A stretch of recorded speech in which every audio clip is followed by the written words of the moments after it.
New film which follows the story of an American drug smuggler on a mission to find a mythical substance called bulu, a sacred herb which grants the user visions of their future. And the story behind the production of the film in Uganda is as enticing as its plotline. Dan Moss is the director of Imperial Blue, and Patience Asaba Katushabi is the production manager. Welcome to you both. Dan, if I can start off with you, tell me a bit about how the project began. I think you've been living in Uganda teaching filmmaking. Tell me a bit about that experience.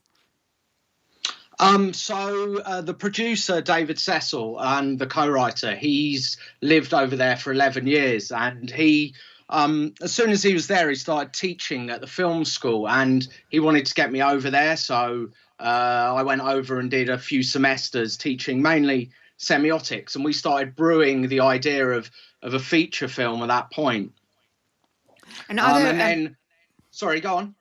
No, I was just going to ask, are there many opportunities for young Ugandans to learn filmmaking skills? I'm wondering why you both found yourselves teaching film there.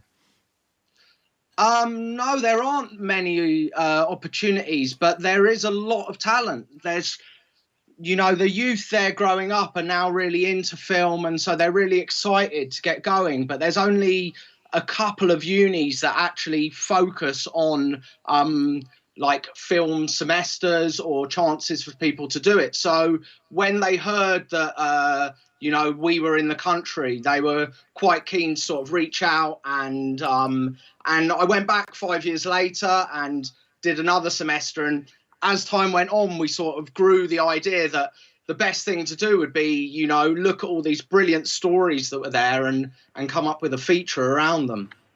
And Patience, when did you first meet Dan? How did you get involved? I first met Dan, I think it was around 2015. I just come off a big production, a Disney production of Queen of Katwe. And I knew some of the mentors, some of the teachers at the Kampala Film School. And they kept trying to introduce me and Dan, but I had such a busy schedule. And then one time I had a week off work. Then I met Dan, and he was telling me about Imperial Blue. And I remember the first time I heard about the story, the one thing that attracted me to this story was the fact that it wasn't a political film. It wasn't a film about poverty in Uganda, but it was a fantasy film.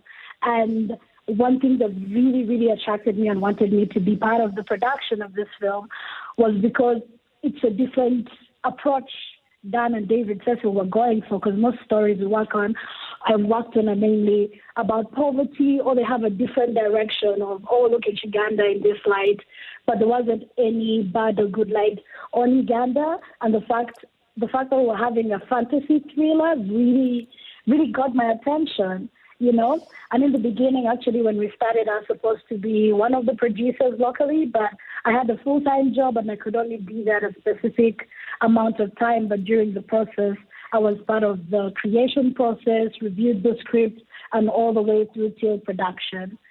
So, that's how I met Dan and David. Well, you've done a great job, clearly, having watched it last night. I thought I'd just watch, about 20 minutes of it, just so that I got the sort of flavour of it for work. And I found myself, unable to stop watching, and watched it right through to the end, which has been to the detriment of some other things I was supposed to be doing. But it's a really interesting film, and I love what you've done on, clearly, without, enormous budget or any of those things. You described it as an international crime thriller, Dan, but it is also, laced with this element of fantasy that Patience is talking about, and it follows an American drug smuggler on a quest to find this herb with sacred properties. But it's also about a lot more than that, isn't it? Just tell me about how the idea came around.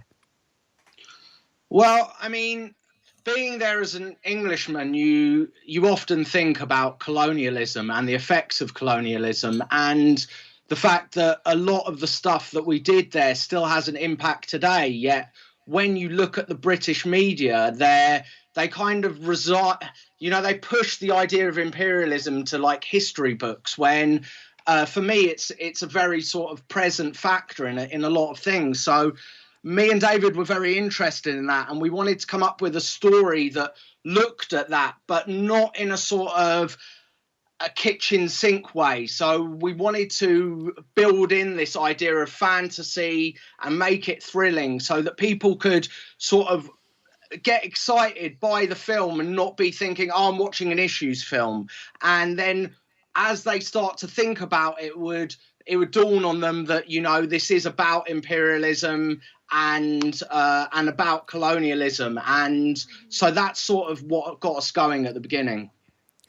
Patience, I know you've now set up your own local production company, and you mentioned the Queen of Catway, which you worked on, I know, in a much more junior role. I wondered how the experience differed between the two films. I mean, working on Queen of Catway was a great experience to work on an international production. And I was a set PA working under the AD department and working a lot with the cast. It was really good for me. It was a good experience working with international people and getting an opportunity to be like on a professional set. I mean, it was a Disney set, but then I remember coming out of Queen of Catway, what I loved and enjoyed in Imperial Blue, I was more of practicing the role I was doing before because I was a production. I was a production coordinator, producer, but mainly for short films. But working on Imperial Blue kind of gave me a lot of, not just confidence, but I had a lot of power, like position. I had a position in power, and I made specific decisions according to what was going on, because it was a low production film, but also I was learning along the way. Like, I'm going to interrupt you, Patience, just because I've got to go in a second. Time is running out, and I just want to ask Dan very quickly. I know that pop star turned politician Bobby Wine was cast in the film but had to pull out, and it's election day tomorrow. How sad were you not to have him in the movie, and do you think that he'll be better off if he can run the country? Well, I mean, obviously it would have been brilliant publicity-wise to have him in the film, and you know, he called us and wanted to audition for it, and the other producers, Davey and Daniel, they got him in and they started talking to him, but his schedule was so busy. I think it would have really made things very difficult for us to sort of fit him in and around what we were doing, and I think it would have created a lot of problems, but it would have been exciting.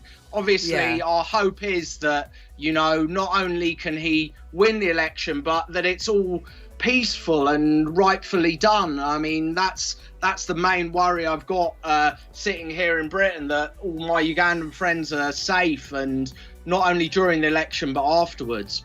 Indeed. Well, we'll be getting an update on that election in Monday's programme with our Ugandan reporter. Dan Moss and Patience Asaba Katashabi, thank you both very much. Imperial Blue is out on digital platforms on Friday. On DAB, online and on your smart speaker. This is Times Radio.